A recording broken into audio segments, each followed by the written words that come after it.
I didn't start this story looking for giants. I started with buildings. Not the famous ones, the postcard monuments. I mean the places people walk through without thinking. Courthouse corridors, government stairwells, old administrative halls.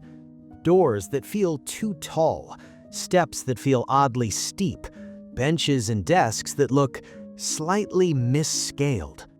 At first, I filed it away as symbolism, power, intimidation, grandeur.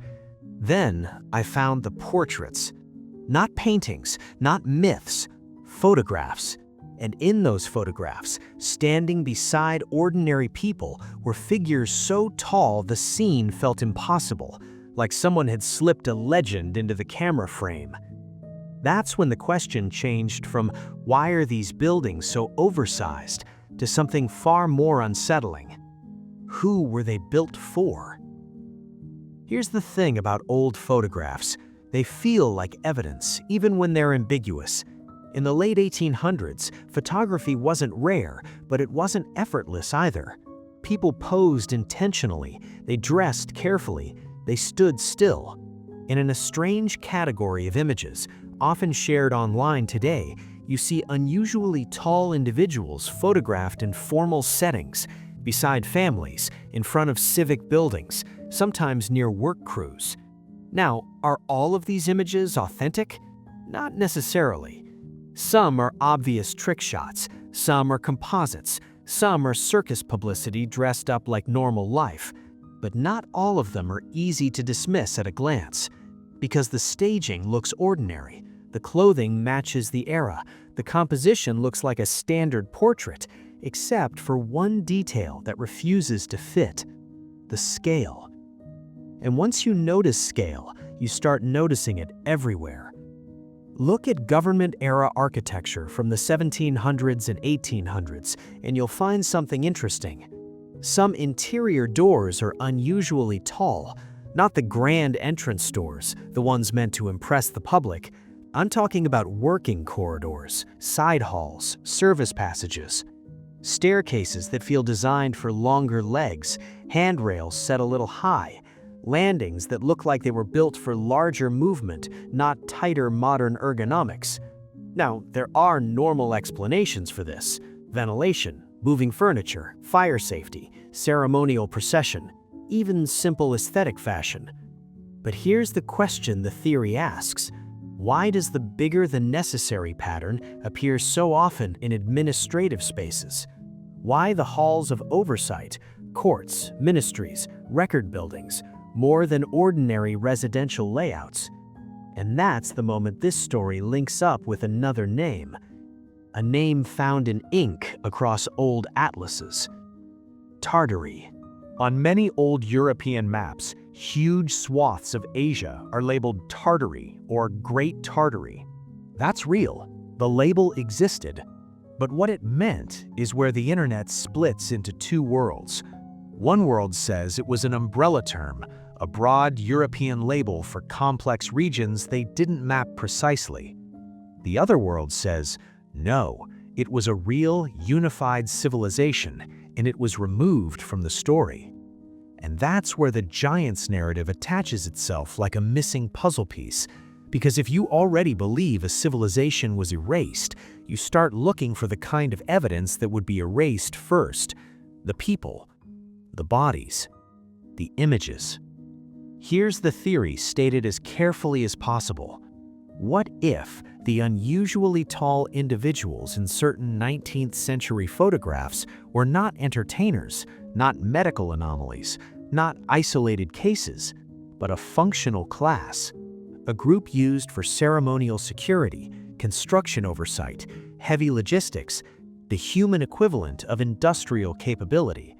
Not rulers on thrones, but guardians of infrastructure. Because a guardian class wouldn't need to appear in every diary or every family record. They'd appear where power is visible, in official settings, at civic buildings, in formal group portraits, around the machinery of administration. And now, suddenly, the oversized corridors feel less like aesthetic excess and more like design memory. architecture that still holds the proportions of a world that isn't here anymore. It's a compelling idea, but compelling is not the same as confirmed. So what would we need to test it? If a giant class existed at scale, we'd expect multiple layers of evidence that can be traced, not just shared. Named individuals with verifiable records, consistent measurements across independent archives, medical documentation that matches the claims, verified provenance for photographs, archaeological finds with proper chain of custody. Because here's the danger of this topic. It's easy to build a story out of unverified images, vague references, and missing details. The internet rewards mystery more than documentation. So the honest approach is this: treat the theory like an investigation, not a conclusion. Ask, which images are sourced, which are known hoaxes, which have documented photographers, locations, dates, and if there's a pattern, prove the pattern with receipts. Even without a real conspiracy, this story feels like one because of how history works. Archives are incomplete, collections are mislabeled, photos lose context, objects end up in storage, newspaper stories get repeated without follow-up, and over time, what can't be easily categorized gets ignored. That's not always suppression. Sometimes it's just institutional gravity. If something doesn't fit a clean category, it gets filed away and forgotten. But to someone searching for answers, that looks like erasure. And once a viewer feels erasure, they connect everything. Tartary labels fading from maps, oversized architecture, unverified photographs, stories of strange finds. It becomes one narrative, one shadow over the timeline. So, were there giants? Were they guardians of an erased Tartarian civilization? I can't prove that, but I can tell you why this story won't die. Because it points at something real. The past is full of gaps, and when people find a gap big enough, they don't leave it empty. They fill it with a story. The real test isn't whether the story sounds cinematic. The real test is whether it survives scrutiny.